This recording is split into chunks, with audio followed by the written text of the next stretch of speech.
అందరికీ నమస్తే, welcome to our channel. Jaganmohan Reddy గారు చేసే పనులు చూస్తూ ఉంటే నాకు ఒక సామెత గుర్తొస్తుంది. అదేంటంటే దొంగలు పడ్డ 6 నెలలకి కుక్కలు మురిగినట్లు అని చెప్పేసి మన పెద్దలు ఈ సామెతను వాడుతూ ఉంటారు. ఏ సందర్భంలో వాడతారు అంటే, ఒక ఇన్సిడెంట్ జరిగితే దానికి ఎప్పుడో రియాక్ట్ అయిన దానికి, అంటే ఒక విషయం జరిగితే దానికి ఎప్పుడో స్పందించిన దానికి దొంగలు పడ్డ 6 నెలలకి కుక్కలు వచ్చినట్లుగా ఉంది అని చెప్పేసి పెద్దలు ఈ సామెత వాడుతూ ఉంటారు. మరి జగన్మోహన్ రెడ్డి గారికి మనం ఈ సామెతను ఎందుకు చెప్తున్నాము అంటే, మొంతా తుఫాను వల్ల బాధపడుతున్న రైతులను పరామర్శించడానికి ఆయన ఈ మంగళవారం రోజు నాడు ఈరోజు పరామర్శించడానికి అయితే బయలుదేరారు. అయితే మొంతా తుఫాను రావడం, బీభత్సం సృష్టించడం, వెళ్ళిపోవడం, కూటమి ప్రభుత్వం దాన్ని దృష్టిలో పెట్టుకుని ఏం చేయాలో చేయడం, దానికి పరిష్కారం చూపడం, ఇవన్నీ అయిపోయి అప్పుడు వారం రోజులు అవుతుంది. ఇప్పుడు ఈయన వచ్చి సడన్గా కృష్ణా జిల్లాలోని పెనమలూరు నియోజకవర్గం దగ్గరలో అక్కడ ఉన్న రైతులను పరామర్శిద్దామని చెప్పేసి ఇప్పుడు కూడా ఒక యాత్ర అయితే ప్రారంభించడం జరిగింది.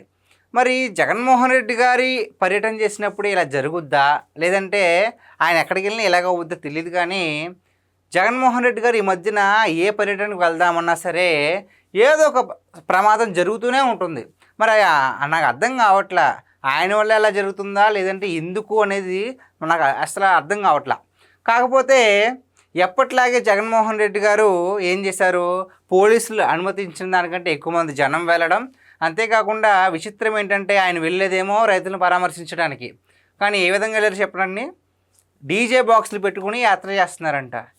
డీజే బాక్సులు ఎందుకు అసలు? రైతులు పరామర్శించడానికి వెళ్తున్నారా, పెళ్ళికి వెళ్తున్నారా, లేదంటే ఆ కాన్వేలోనే ఎవరిదైనా పెళ్లి జరుగుతుందా? లేదే, రైతులు పరామర్శించడానికి వెళ్తున్నప్పుడు డీజే అవసరమే ఉంది. అప్పుడు వెంటనే పోలీసులు వచ్చి డీజే తీయించేశారు. అంటే చెప్పించుకోవాలా, తెలీదా మాత్రం?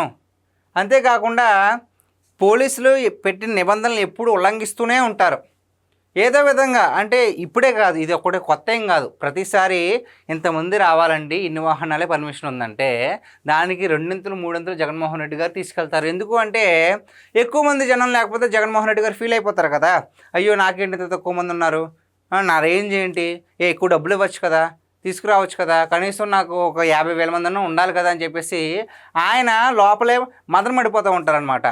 ఈ బాధ పడలేకే ఆయన నాయకులు ఏం చేస్తూ ఉంటారు, జన సమీకరణ చేసుకుంటూ ఉంటారు. ఈ జన సమీకరణ ఉంటే ఆయనకు ఈగో కాస్త సాటిస్ఫై అయ్యి కాస్త హ్యాపీగా ఉంటారనమాట. ఆ విధంగానే పోలీసులు పెట్టిన నిబంధనలను ఉల్లంఘించి ఇంకే ఎవరేస్తే ఏంటి, నేను పర్యటనకి వెళ్తానని చెప్పేసి డీజే బాక్సుల ద్వారా ఊరేగించుకుంటూ వెళ్తుంటే ఆ డీజే బాక్సులు తీయించేశారు.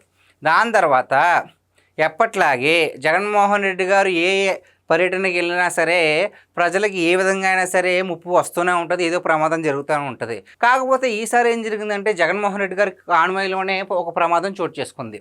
ఉయ్యూరు మండలం గండిగుంట వద్ద జగన్మోహన్ రెడ్డి గారి కాన్వాయ్లో ఒక ప్రమాదం అయితే చోటు చేసుకుందండి. అక్కడ జగన్మోహన్ రెడ్డి గారి కాన్వాయ్లో 2 వాహనాలు వాటంతట అవే గుద్దుకున్నాయి అన్నమాట. అంటే ఒక మాజీ సీఎం పొజిషన్లో ఉన్న వ్యక్తి ఎప్పుడు ఎలా ప్రవర్తించాలో తెలియక నిబంధనలను ఉల్లంఘించి ఏదన్నా అంటే రప్ప కోస్తాము, సప్తసాగరాలు దాటైనా సరే మిమ్మల్ని పట్టుకుంటాము, ఇలాంటి మాటలు మాట్లాడి ఈ విధంగా ప్రవర్తిస్తున్నారు. గతంలో కూడా సత్తెనపల్లి పర్యటనకి వెళ్ళినప్పుడు అర్ధాంతరంగా ఒక ప్రాణం పోయింది, ఎక్కించేశారు. ఎక్కించింది ఎవరినో కాదు, మళ్ళీ వాళ్ళ కార్యకర్తలనే. కనీసం ఏమన్నా అప్పటికప్పుడు వెంటనే తీసుకెళ్ళి ఉంటే అంబులెన్స్లో ఏదైనా వైద్యం అందించుంటే బతికేవాళ్ళు, తీసి అలా తుప్పల్లో పడేశారు. దానివల్ల ఎవరు పట్టించుకోలేదు. అప్పుడు కూడా వెంటనే సంఘటన బయటికి రాలా. ఆ తర్వాత రోజు సోషల్ మీడియా యుగం కదండి ఇది. ఒక వీడియో బయటకు వస్తే అప్పటికప్పుడు గుట్టు చప్పుడు కాకుండా అంబటి రాంబాబు గారిని వాళ్ళ కుటుంబానికి పంపించి ఒక 10 లక్షలు ఇప్పించి, లేదు దానివల్ల కాలేదని చెప్పేసి వాళ్ళ ద్వారా స్టేట్మెంట్ ఇప్పించడం. ఇది జగన్మోహన్ రెడ్డి గారు చేసిన నిర్వాకాలు, ఆయన యాత్ర వల్ల వచ్చే ఫలితాలు. ఏమైనా ఆ యాత్ర వల్ల ఎవరికైనా ఉపయోగం ఉందంటే లేదు, అన్నీ నష్టాలే. కాకపోతే ఈసారి జగన్మోహన్ రెడ్డి గారికి వాళ్ళ వాహనాలకే కాస్త ప్రమాదం అయితే చోటు చేసుకుంది. అదృష్టవశాత్తు ఎవరికి ఏ ప్రాణహాని కలగలేదు. అదే ఒకవేళ ప్రజలకు జరుగుంటే అప్పుడు ఎవరు బాధ్యత వహిస్తారు? ఒకవైపు ప్రాణాలు పోతేనే పట్టించుకోవట్లేదు కదా, మరి అలాంటప్పుడు ఎందుకు ఈ యాత్రలు? జగన్మోహన్ రెడ్డి గారు అంటే నాకు అర్థం కాదనమాట, ఆయన మెంటాలిటీ ఎలా ఉంటుంది ఏంటని తెలియదు. కానీ కొంతమంది రాజకీయ విశ్లేషకులు మాట్లాడుకునేది ఏంటంటే, ఈయన ఇప్పటికిప్పుడు రైతుల మీద ఉన్న ప్రేమతో రాలేదు. ఒక ఇన్సిడెంట్ జరిగింది కదా, ఏదైతే జోగి రమేష్ ఇన్సిడెంట్ ఆయన అరెస్ట్ చేశారు కదా, సో దానికి సంబంధించి ఆయన అక్కడికి వెళ్ళాడు.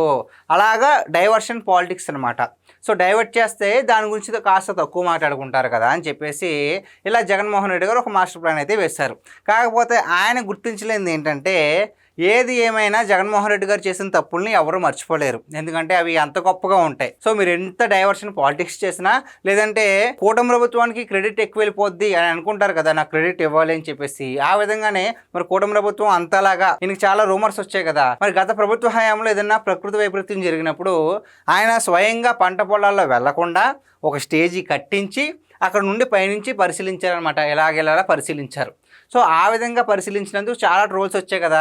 అదేవిధంగా మరి ఈసారి కూటమి నాయకులు కూడా స్వయంగా పొలంలో దిగారు కదా.